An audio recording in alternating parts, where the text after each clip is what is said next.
আচ্ছা, একটা প্রশ্ন করি। আপনি কি অন্ধকারকে ভয় পান? না, আমি পুরো অন্ধকারের কথা বলছি না। আমি বলছি সেই অন্ধকারের কথা যেটা চুপচাপ আপনার পেছনে দাঁড়িয়ে থাকে, অথচ আপনি ঘুরে তাকালে কিছুই দেখতে পান না। আজকের গল্পটা খুব সাধারণ একটা ঘটনা দিয়ে শুরু, কিন্তু ধীরে ধীরে সব কিছু এমন জায়গায় পৌঁছাবে যেখানে আপনি নিজেই ভাববেন, এটা কি সত্যি? আপনি দেখছেন ভয়ের স্টেশন। এখানে আমরা এমন গল্প বলি যেগুলো শোনার পর মানুষ লাইট নিভিয়ে ঘুমাতে সাহস পায় না। আর আপনার নিজের জীবনে যদি কখনো এমন কিছু ঘটে থাকে যেটা আজও কাউকে বলতে দ্বিধা হয়, তাহলে সেটা আমাদের পাঠাতে পারেন। আপনার গল্প পাঠান আমাদের ইমেল অ্যাড্রেসে। আমাদের ইমেল অ্যাড্রেস ভয়ের স্টেশন story@gmail.com। আর এমন অজানা রহস্যময় গল্প নিয়মিত পেতে এখনই চ্যানেলটি সাবস্ক্রাইব করে রাখুন। তো চলুন কথা না বাড়িয়ে শুরু করি আজকের গল্প।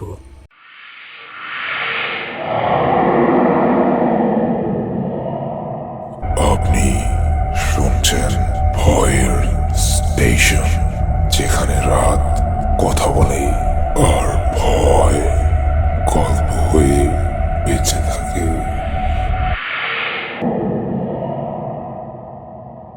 আসসালামু আলাইকুম। আমি কুষ্টিয়া থেকে আরিফ বলছি। আজ আমি আপনাদের যে ঘটনাটি পাঠাচ্ছি তা আমার জীবনের সবচেয়ে বড় বিভীষিকা। আমি জানি না আপনারা আমার কথা বিশ্বাস করবেন কি না, কিন্তু আজও আমি প্রতি রাতে শান্তিতে ঘুমাতে পারি না। আমি এখন আলহামদুলিল্লাহ পুরোপুরি সুস্থ, কিন্তু সেই দিনগুলোতে আমি যা অনুভব করেছি তা নরকের চেয়েও ভয়ঙ্কর ছিল। আমার একটা বিশেষ অনুরোধ থাকবে, গল্পটি পাঠ করার সময় আমার গলার সেই হাহাকারটুকু শ্রোতাদের কাছে পৌঁছে দেবেন, যাতে শখের বশে কেউ কোনো অশুভ জিনিস স্পর্শ না করে। দয়া করে আমার ঘটনাটি আপনাদের পরবর্তী এপিসোডে শোনাবেন। ঘটনাটি শুরু হয়েছিল গত বছরের শীতে। কুষ্টিয়ার ছেউরিয়ার তখন লালন মেলা চলছে। বাউলদের গান আর একতারা সুরে পুরো এলাকা মোমো করছে। আমি বরাবরই একটি শৌখিন মানুষ। পুরোনো দিনের জিনিসপত্র সংগ্রহের নেশা আমার ছোটবেলা থেকেই। মেলার একদম শেষ মাথায়, যেখানে ভিড় একটু কম, সেখানে একটা পুরনো বটগাছের নিচে বসে থাকতে দেখলাম এক অদ্ভুত মানুষকে। মানুষটা অন্ধ, বয়সের ভারে চামড়া কুঁচকে গেছে। তার সামনে একটা ছেঁড়া চটের ওপর কয়েকটা পুরনো একতারা আর বাঁশি সাজানো, কিন্তু সবার মাঝখানে রাখা একটা বিশেষ বাঁশি আমার নজর কেড়ে নিল। বাঁশিটা দেখতে সাধারণ বাঁশির মতো ছিল না, ওটা ছিল ধপধপে সাদা, আর উজ্জ্বলতা দেখে মনে হচ্ছিল ওটা হয়তো হাতির দাঁত দিয়ে তৈরি। আমি কাছে গিয়ে বাঁশিটা হাতে নিলাম। ওটা ধরার সাথে সাথে আমার শরীরের ভেতর দিয়ে কেমন একটা শিশির ঠান্ডা অনুভূতি রয়ে গেল। শীতের রাত হলেও বাঁশিটা যেন বরফের চেয়েও বেশি শীতল। আমি বৃদ্ধকে জিজ্ঞেস করলাম, চাচা, এই সাদা বাঁশিটার দাম কত? অন্ত বৃদ্ধ লোকটা আমার দিকে না তাকিয়ে এক অদ্ভুত হাসি দিল। তার চোখের মণি দুটো সম্পূর্ণ সাদা। তিনি খসখসে গলায় বললেন, বাবা, এই জিনিসের দাম টাকা দিয়ে হয় না। এই সুর একবার গলায় বসলে আর কোনোদিন ছাড়বে না। এই বাঁশিটা কেবল সুর বের করে না, ওটা মানুষের আত্মার সাথে কথা বলে। আমি ভাবলাম বাউলদের রূপক কথা। তার হাতে 5 টাকা দিয়ে আমি বাঁশিটা কিনে নিলাম। ফকির টাকাটা নিল না, বরং হাত সরিয়ে নিল। তিনি বললেন, টাকা লাগবে না বাবা, সুরটা তোমার কাছে থাকলেই আমার পাওনা শোধ হবে। তবে মনে রেখো, এই সুর বাজাতে হলে নিজের রক্ত দিয়ে পিচ্ছি কাটি দিতে হবে। আমি এসব হেসে উড়িয়ে দিয়ে বাঁশিটা ব্যাগে ভরে নিলাম। কিন্তু ফেরার পথে বসে বসে যখন কৌতূহলবশত বাঁশিটা বের করলাম, তখন এক অদ্ভুত ঘটনা ঘটল। আমি খুব আলতো করে একটা ফু দিয়েছিলাম, ভাবিনি কোনো শব্দ হবে। কিন্তু সেই ফু দেওয়ার সাথে সাথেই বাসের ভিতরে সব যাত্রী এক মুহূর্তের জন্য একদম চুপ হয়ে গেল। মনে হলো পুরো বাসটা কয়েক সেকেন্ডের জন্য কোনো শ্মশানে পরিণত হয়েছে। পাশের সিটের এক বৃদ্ধা আমাকে এমন ভয়ঙ্কর দৃষ্টিতে দেখলেন যে আমি সাথে সাথে বাঁশিটা ব্যাগে ঢুকিয়ে ফেললাম। তার সেই চাহনিটা আজও আমার মনে পড়লে লোম খাড়া হয়ে যায়। বাড়িতে পৌঁছাতে পৌঁছাতে রাত প্রায় 11টা। ডিনার সেরে আমি যখন আমার একাই ঘরে বসলাম, তখন কেন জানি বারবার সেই বাঁশিটার কথা মনে পড়ছিল। আমি জানতাম না সেই মেলায় আমি কোনো বাদ্যযন্ত্র কিনিনি। আমি কিনে এনেছিলাম নিজের মৃত্যুর পরোয়ানা। আমি বাতি নিভিয়ে জানালার ধারে বসলাম। কুষ্টিয়ায় শীতের রাত তখন নিঝুম। আমি বাঁশিটা বের করে আমার ঠোঁটে লাগালাম। আবার আমি মনের সুখে একটা করুণ সুর তোলার চেষ্টা করলাম। কিন্তু অদ্ভুত ব্যাপার হলো, আমি যে সুরটা দিচ্ছিলাম বাঁশি দিয়ে সেই সুর বের হচ্ছিল না। বাঁশি দিয়ে বের হচ্ছিল একটা বিকট গোঙানি, যা অনেকটা মৃত পথযাত্রী মানুষের শেষ আর্তনাদের মতো। আর ঠিক সেই মুহূর্তেই আমি আমার ঘরের দরজার বাইরে কারো পায়ের শব্দ পেলাম। খট খট খট। মনে হলো কেউ একজন কাঠের পা দিয়ে আমার রুমের বাইরে পায়চারি করছে। আমি থমকে গেলাম, বাতি চালাতে যাব, কিন্তু আমার হাতটা যেন বাঁশির সাথে আঠা দিয়ে লেগে গেল। আমি আর নড়তে পারছি না। সেই রাতে ঘরের বাইরে সেই অদ্ভুত খটখট শব্দ শোনার পর আমি কোনো মতে নিজেকে সামনে নিয়ে বাতিটা জ্বালালাম। বাতি জ্বালাতেই শব্দটা থেমে গেল, কিন্তু আমার ঘরের পরিবেশটা কেমন যেন পাল্টে গেছে। একটা গুমোট পচা গন্ধ চারপাশে ভেসে বেড়াচ্ছে, যা কখনো ছিল না। সবচেয়ে অবাক হলাম তখন, যখন আমার হাতের দিকে তাকালাম।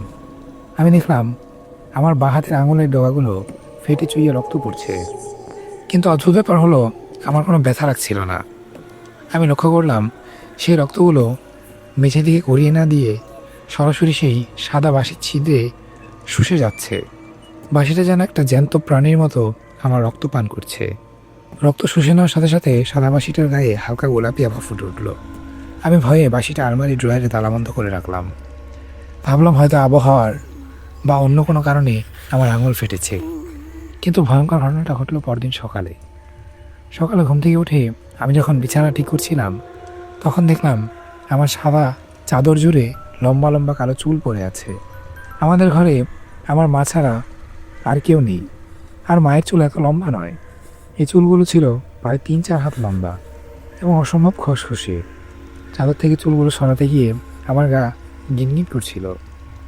সারাদিন এক অদ্ভুত ঘোরের মধ্যে কাটলো। আমি কাজে মন দিতে পারছিলাম না। কেন জানি বারবার মনে হচ্ছিল আলমারির ভেতরে সেই বাঁশিটা আমাকে ডাকছে। আমি যতবার ঘর থেকে বের হওয়ার চেষ্টা করছি, আমার মনে হচ্ছে পেছন থেকে কেউ আমার জামা টেনে ধরছে। রাত যখন 11টা বাজলো, আমি নিজেকে আর সামলাতে পারলাম না। আলমারি খুলে বাঁশিটা আবার হাতে নিলাম। এই মুহূর্তে আমার মস্তিষ্ক আমার নিজের নিয়ন্ত্রণে ছিল না। আমি আবার বাঁশিটা শুটে লাগালাম। এবার কোনো সুর বের করার চেষ্টা করলাম না, শুধু একটা লম্বা ফু দিলাম। সাথে সাথে আমার ঘরে আয়নাটা ঝনঝন শব্দে ফেটে চুরচির হয়ে গেল। আয়নার প্রতিটি টুকরোই আমি আমার নিজের প্রতিবিম্বের বদলে সে অন্ধকার ফকিরের মুখটা দেখতে পেলাম। সে বীভৎসভাবে হাসছে, আর তার চোখ দিয়ে রক্তের বদলে সে সাদা বাঁশির মতো ঘুরে পড়ছে। আমি ভয় চিৎকার করে উঠলাম, কিন্তু আমার গলা দিয়ে কোনো আওয়াজ বের হলো না। আমি দেখলাম আমার জিহ্বা যেন তালের সাথে আঠা দিয়ে লেগে আছে। ঠিক সেই সময় আমি আমার ঘাড়ে একটা হিমশীতল স্পর্শ অনুভব করলাম। মনে হলো কে একজন তার হাড় জিরজিরে হাত দিয়ে আমার গলাটা পেছন থেকে জড়িয়ে ধরেছে। আমি ঝাপসা চোখে দেখলাম দেয়ালের ছায়াটা আমার সাথে মিলছে না। আমি এক জায়গায় দাঁড়িয়ে আছি, কিন্তু দেয়াল আমার ছায়াটা একা একা হাত পা নাড়ছে এবং বাঁশি বাজানোর ভঙ্গি করছে। ঘরের তাপমাত্রা তখন হিমাঙ্কের নিচে নেমে গেছে। আমি অনুভব করলাম আমার শরীরের শক্তি কে একজন তিল তিল করে শুষে নিচ্ছে। সেদিন সকাল থেকেই আমার বুকের ঠিক মাঝখানে একটা অসহ্য ব্যথা শুরু হলো। মনে হচ্ছিল বুকের ভেতর কে একজন ধারালো কাঁচি দিয়ে আমার পাঁজরের হাড়গুলো কাটছে। আমি শার্ট খুলে আয়নার সামনে দাঁড়ানোর চেষ্টা করলাম, যদিও আয়নাটা আগের রাতে ভেঙে গিয়েছিল, কিন্তু বড় একটা টুকরো কাঁচ তখনও ফ্রেমের সাথে আটকে ছিল। সেই ভাঙা কাঁচের দিকে তাকিয়ে যা দেখলাম তাতে আমার কলিজা শুকিয়ে গেল। আমার বুকের চামড়াটা যেন একদম স্বচ্ছ হয়ে গেছে। পাঁজরের প্রতিটি হাড় বাইরে থেকে স্পষ্ট দেখা যাচ্ছে। আর সবচেয়ে ভয়ঙ্কর ব্যাপার হলো, আমি যখন শ্বাস নিচ্ছি আমার হাড়গুলো সাধারণ মানুষের মতো নড়ছে না, সেগুলো একটা বাঁশির ছিপের মতো কাঁপছে এবং সেখান থেকে একটা চিকন শীষ দেওয়ার মতো শব্দ বের হচ্ছে। আমি বুঝতে পারলাম সেই অভিশপ্ত বাঁশিটা আমার শরীর থেকে ক্যালসিয়াম আর হাড় শুষে নিচ্ছে। ওটা আমার হাড় দিয়ে নিজের শরীর তৈরি করছে। দুপুরের দিকে আমার মা আমার ঘরে খাবার নিয়ে এলেন। মা আমাকে দেখেই চিৎকার দিয়ে খালার ভাতগুলো মেঝেতে ফেলে দিলেন। মা কাঁদতে কাঁদতে বললেন, আরিফ, তোর চোখ দুটো এমন সাদা হয়ে গেছে কেন? আর তোর গাল দুটো কেন ভেতরের দিকে ঢুকে গেল? আমি মাকে সান্ত্বনা দেওয়ার জন্য মুখ খুললাম। আমি বলতে চেয়েছিলাম, মা, আমি ঠিক আছি, কিন্তু আমার মুখ দিয়ে কোনো কথা বের হলো না। পরিবর্তে আমার গলা থেকে এক বিভৎস যান্ত্রিক শব্দ বের হলো, ঠিক যেন সেই মেলায় দেখা অন্তঃফকিরের খসখসে ভারী আর পচা গলার স্বর। আমার নিজের কণ্ঠস্বর কোথায় যেন হারিয়ে গেছে। আমি যখনই কথা বলতে চাইছি, মনে হচ্ছে আমার গলার ভেতরে কয়েক হাজার পিঁপড়ে কামড়াচ্ছে। বিকেলের দিকে আমি ডায়েরিতে কিছু লেখার চেষ্টা করলাম। আমার হাত তখন কাঁপছিল। আমি লক্ষ্য করলাম আমার হাতের আঙুলগুলো এখন আর স্বাভাবিকভাবে নড়ছে না। সেগুলো বাঁশি ছিদ্রে আঙুল রাখার মতো করে অগোছালোভাবে কাঁপছে। আমি কাঁপা কাঁপা হাতে লিখলাম, ও আমার ভেতরে ঢুকে পড়েছে, ও আমার হাড়গুলো চুরি করছে। আমি আর কথা বলতে পারছি না, আমি কেবল বাঁচছি। আমি এখন আর মানুষ নই, আমি একটা জ্যান্ত বাঁশি। সেদিন আজ যখন গভীর হলো, আমি শুয়ে আছি, কিন্তু চোখে ঘুম নেই। ঘরের কোনায় আমি সেই লম্বা চুলের ছায়াটাকে আবার দেখতে পেলাম। ছায়াটা আবার মেঝের উপর বসেনি, সে সরাসরি আমার বিছানার উপর উঠে এলো। সে তার হাড় জিরিয়ে হাতটা আমার বুকের ওপর রাখলো। আমি অনুভব করলাম আমার পাঁজরের 7টি হাড় দিয়ে সে যেন একটা অদৃশ্য সুর তোলার চেষ্টা করছে।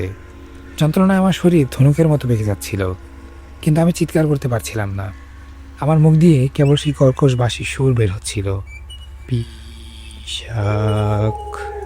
আমি বুঝতে পারলাম ভোর হওয়ার আগেই আমাকে কিছু একটা করতে হবে, নাইলে শরীরের ভেতর আমি চিরতরে বন্দী হয়ে যাব।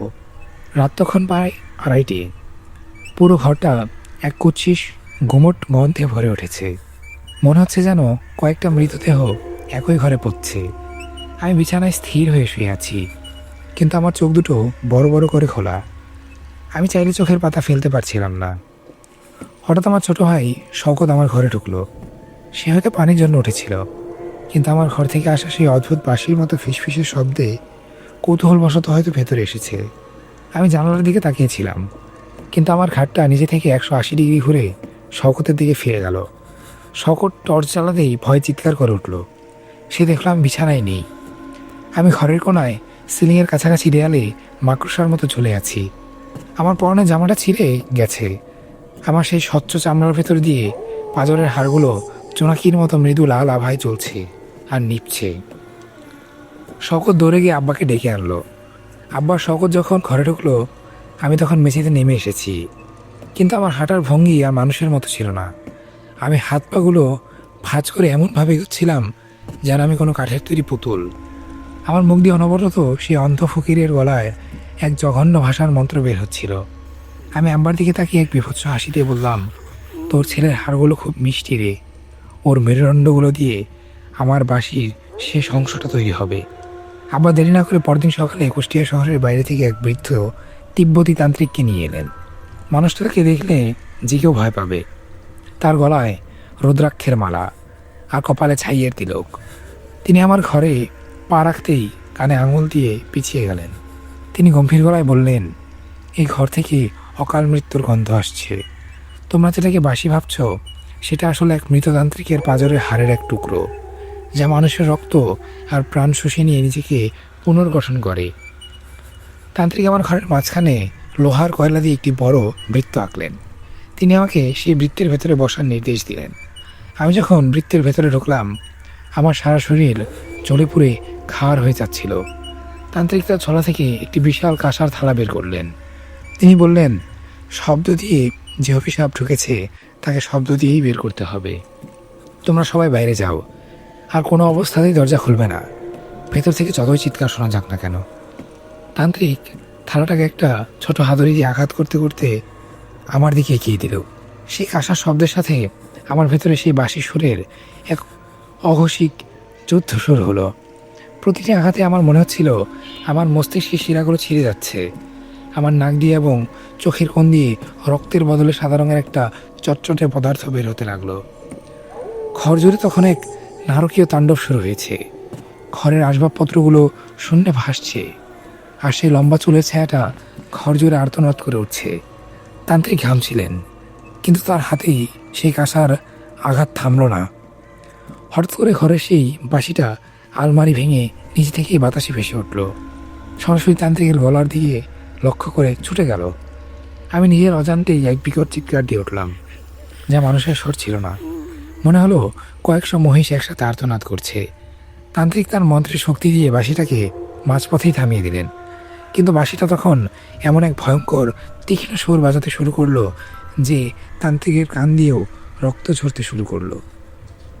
তান্ত্রিকের কান দিয়ে যখন রক্ত বেরোচ্ছিল, আমি ভেবেছিলাম তিনি হয়তো হাল ছেড়ে দেবেন, কিন্তু তার চোখে ছিল এক অদম্য জেদ। তিনি বুঝলেন এই শব্দ বশীকরণ বা কুফরি কালাম কেবল মন্ত্র দিয়ে থামানো যাবে না, এই জন্য প্রয়োজন একটা বড় বলির। তিনি ঝোলা থেকে একটি ছোট রূপার ছুরি বের করে নিজের বাম হাতের তালুটা চিরে ফেললেন। কাঁচা রক্ত মাটিতে পড়ার সাথে সাথে ঘর জুড়ে যে অশরীরী আর্তনাদ চলছিল তা এক মুহূর্তের জন্য থেমে গেল।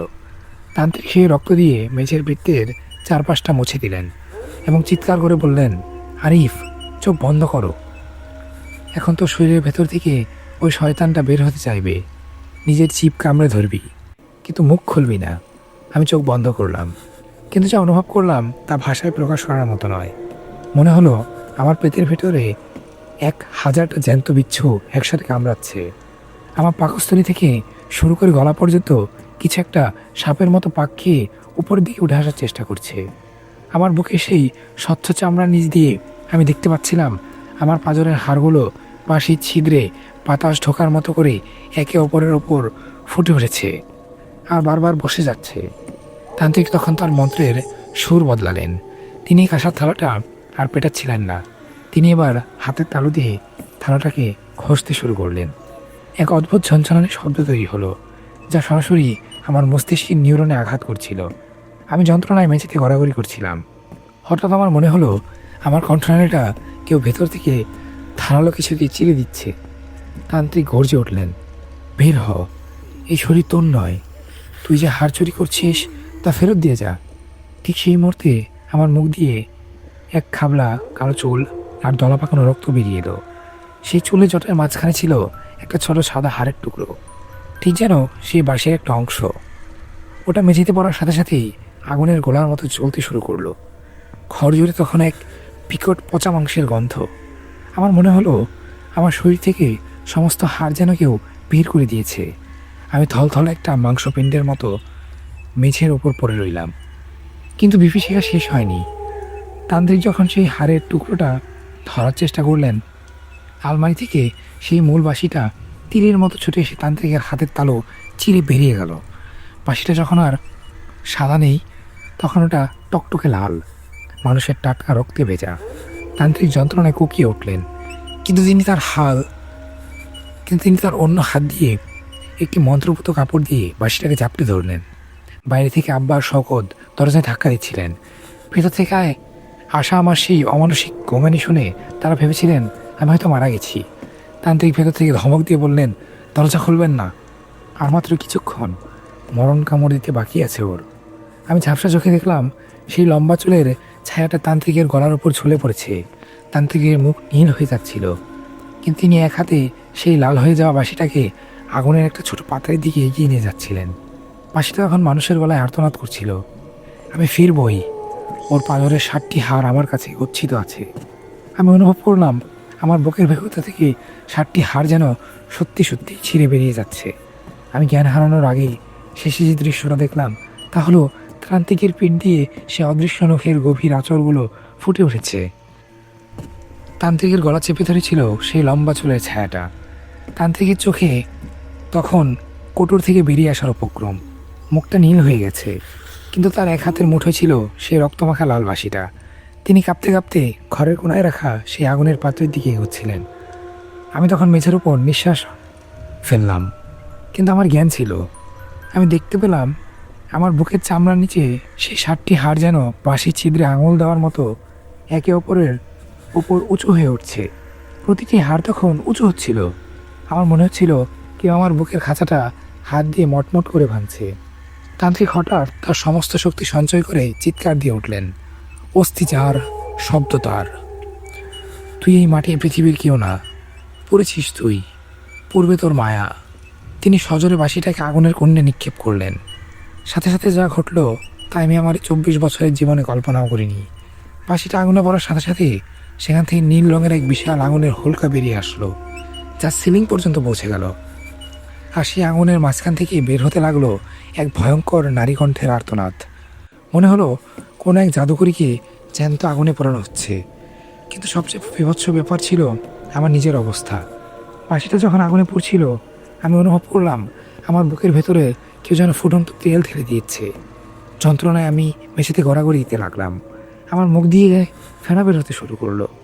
আমি দেখলাম আমার বুকের ঠিক যে যে জায়গায় সেই পাঁজরের হাড়গুলো উঁচু হয়ে উঠেছিল সেখানে চামড়া পুড়ে কয়লা হয়ে যাচ্ছে।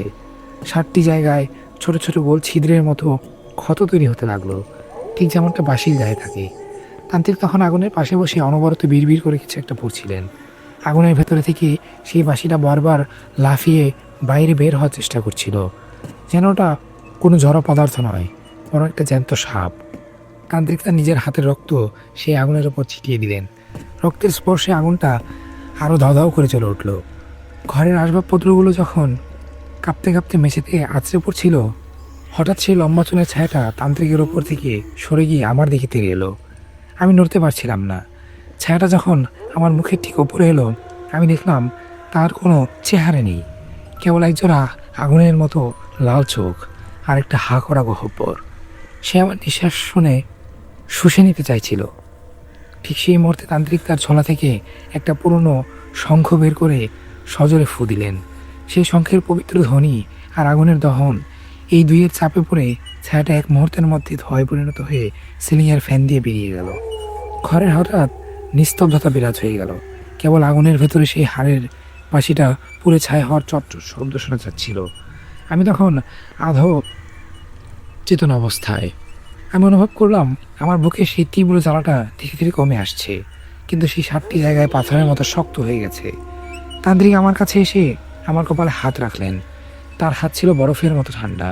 তিনি দীর্ঘশ্বাস ফেলে বললেন, প্রাণটা বেঁচে গেল আরিফ, প্রাণটা বেঁচে গেল আরিফ, কিন্তু সুরটা তোর শরীরে কিছু চিহ্ন রেখে গেল।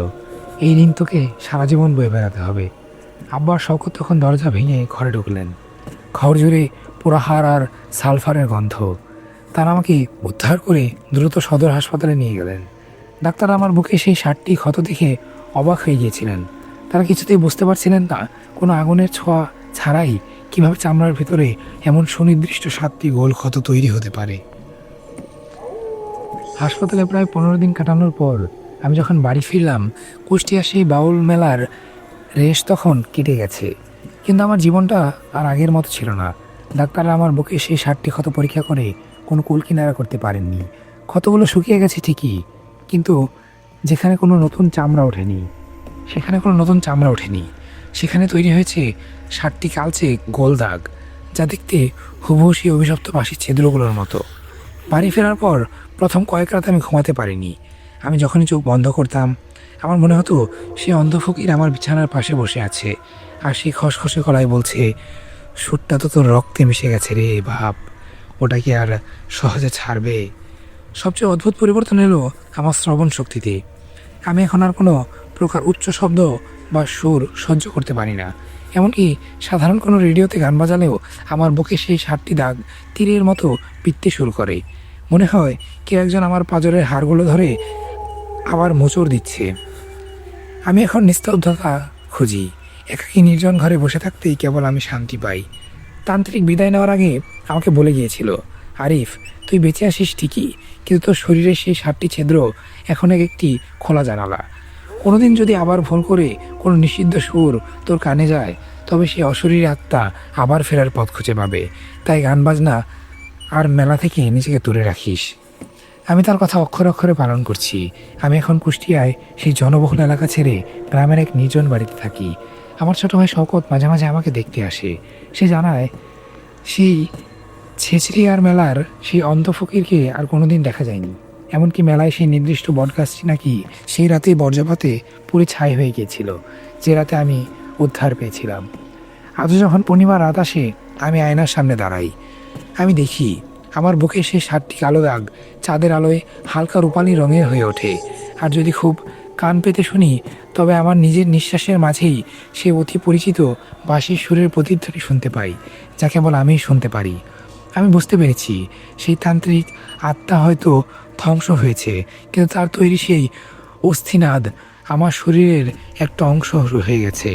আমি এখন এক জীবন্ত বাদ্যযন্ত্র, যার সুর কেবল নীরবতা।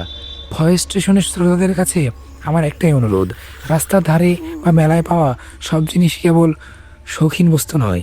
কিছু জিনিসের সাথে জড়িয়ে থাকে কয়েকশো বছরের অতৃপ্ত আত্মা আর কুফরি কালামের অভিশাপ। আমার মতো ভুল আপনারা করবেন না। শখের বশে নিজের অস্তিত্বকে কোনো অশুভ শক্তির হাতে তুলে দেবেন না। ভালো থাকবেন সবাই। আল্লাহ হাফেজ। সত্যি বলুন তো, আপনার মাথার ভেতরে এখন একটু অস্বস্তি লাগছে কি না? আপনাদের কাছে গল্পটা কেমন লাগলো? ভালো লাগলো জানাবেন, আর যদি ভালো না লাগে তাও জানাবেন, কারণ প্রতিটা প্রতিক্রিয়ায় আমাদের জন্য গুরুত্বপূর্ণ। কিছু গল্প ভয় দেখানোর জন্য শব্দ দিয়ে, আর কিছু গল্প ভয় দেখায় নীরবতায়। আর আপনার জীবনে যদি এমন কোনো ঘটনা ঘটে থাকে যেটা আজও কাউকে বলতে দ্বিধা হয়, তাহলে সেটা আমাদেরকে পাঠাতে পারেন আমাদের ইমেল অ্যাড্রেসে। আমাদের ইমেল অ্যাড্রেস voidstationstory@gmail.com। সামনে যে ঘটনাটা আসছে সেটা ঠিক কোন দিক থেকে আঘাত করবে সেটা আপনি আগে থেকে বুঝতে পারবেন না। তো চলুন আর সময় নষ্ট না করে ঢুকে পড়ি আমাদের পরবর্তী ঘটনায়।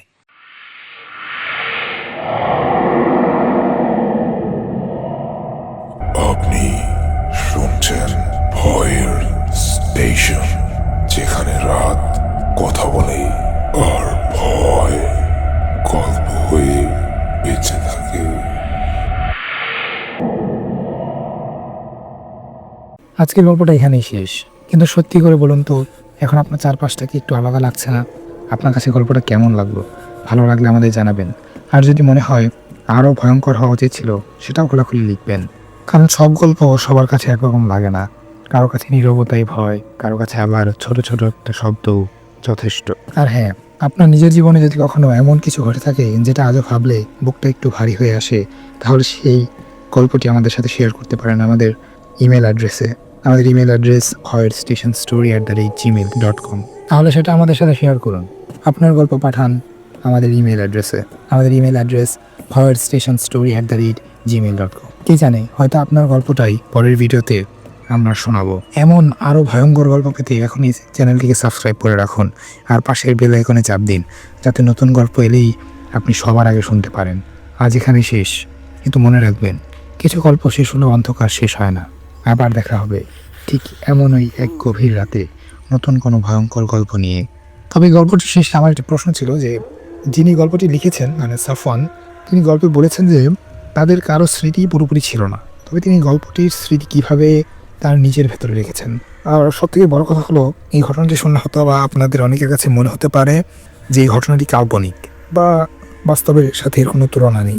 কিন্তু আসলে সত্যি কথা বলতে, যার সাথে ঘটনা ঘটে, যে ভয়কে অনুভব করে, যে ভয়কে সামনে থেকে দেখে, সেই শুধু জানে ভয় আসলে কেমন।